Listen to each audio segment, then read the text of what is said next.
भक्तजनों, कैसे हैं आप सब। आप सभी पर माता रानी की कृपा बनी रहे। चलिए आज जानते हैं क्या है श्री गर्ग संहिता के माधुर्य खंड के 17वें अध्याय में। 17वें अध्याय में है समस्त सिद्धियों को देने वाला श्री यमुना स्तोत्र। मंधाता बोले, मुनि श्रेष्ठ सौवरे, संपूर्ण सिद्धि प्रदान करने वाला जो यमुना जी का दिव्य उत्तम स्तोत्र है, उसका कृपा पूर्वक मुझसे वर्णन कीजिए।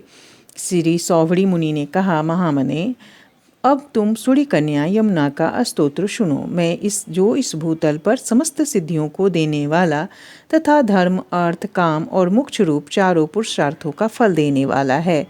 श्री कृष्ण के बाएं कंधे से प्रकट हुई कृष्णा को सदा मेरा नमस्कार है। कृष्ण, तुम श्री कृष्ण स्वरूपनी हो, तुम्हें बारंबार नमस्कार है। जो पाप रूपी पंकज जल के कलंक से कुत्सित कामी कुबुद्धि मनुष्य सत्पुरुषों के साथ कलह करता है, उसे भी गुंजते हुए भ्रमर और जल पक्षियों से युक्त कालिंद नंदिनी यमुना वृंदावन धाम प्रदान करती है। कृष्ण, तुम ही साक्षात श्री कृष्ण स्वरूपा हो। तुम ही प्रलय सिंधु के वेग युक्त भंवर में महामत्स्य रूप धारण करके विराजती हो। तुम्हारी उर्मी उर्मी में भगवान कूर्म रूप में से वास करते हैं तथा तुम्हारे बिंदु बिंदु में श्री गोविंद देव की आभा का दर्शन होता है। तटिनी, तुम लीलावती हो, मैं तुम्हारी वंदना करता हूँ। तुम घनीभूत मेघ के समान श्याम कांति धारण करती हो। श्री कृष्ण के बाएं कंधे से तुम्हारा प्राकट्य हुआ है।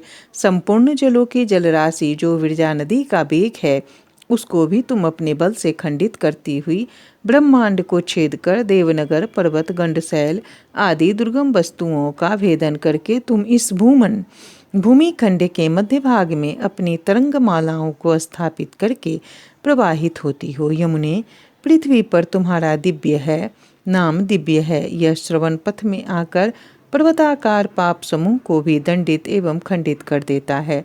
तुम्हारा वह अखंड नाम मेरे बांग मंडल वचन समूह में क्षण भर भी स्थिर हो जाए, यदि वह एक बार भी वाणी द्वारा गृहीत हो जाए तो समस्त पापों का खंडन हो जाता है। उसके स्मरण से दंडनीय पापी भी अदंडनीय हो जाते हैं।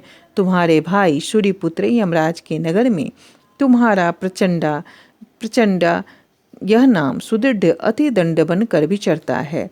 तुम विषय रूपी अंधकूप से पार जाने के लिए रस्सी हो, अथवा पाप रूपी चूहों के निगल जाने वाली काली नागिन हो, अथवा विराट पुरुष की मूर्ति की वेणी को अलंकृत करने वाला नीले पुष्पों का गजरा हो, या उनके मस्तक पर सुशोभित होने वाली सुंदर नीलमणि की माला हो। जहाँ आदिकर्ता भगवान श्री कृष्ण की वल्लभा गोलोक में भी अति दुर्लभा, अति सौभाग्यवती, अद्वितीय या नदी श्री यमुना प्रवाहित होती है, उस भूतल के मनुष्यों का भाग इसी कारण से धन्य है। गौओं के समुदाय तथा गोप गोपियों की कीरा से कलिंद नंदिनी यमुने, कृष्ण प्रिय प्रभे, तुम्हारे तट पर जो जल की गोलाकार चपल एवं उताल तरंगों का कोलाहल होता है, वह सदा मेरी रक्षा करे। तुम्हारे दुर्गम कुंजों से के प्रति कौतूहल रखने वाले भ्रमर समुदाय के गुंजारव मयूरों की केका तथा कूजते हुए कोकिलों की काकली का शब्द भी उस कोलाहल में मिला रहता है, तथा वह ब्रजलताओं के अलंकार को धारण करने वाला है। शरीर में जितने रोम हैं उतनी ही जिह्वाएं हो जाए, धरती पर जितने सिक्ताकन हैं उतनी ही बाग देवियाँ आ जाए, और उनके साथ संत महात्मा भी शेषनाग के समान सहस्त्रों जिह्वाओं से युक्त होकर गुणगान करने लग जाएं, तथापि तुम्हारे गुणों का अंत कभी नहीं हो सकता। कालिंद गिरी नंदिनी यमुना का यह उत्तम स्तोत्र यदि उषा काल में ब्राह्मण के मुख से सुना जाए अथवा स्वयं पढ़ा जाए तो भूतल पर परम मंगल का विस्तार करता है।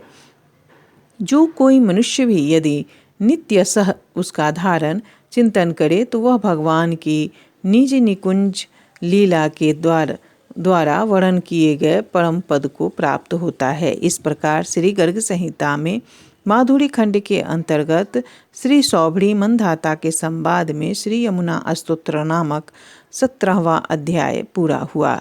जय श्री कृष्ण।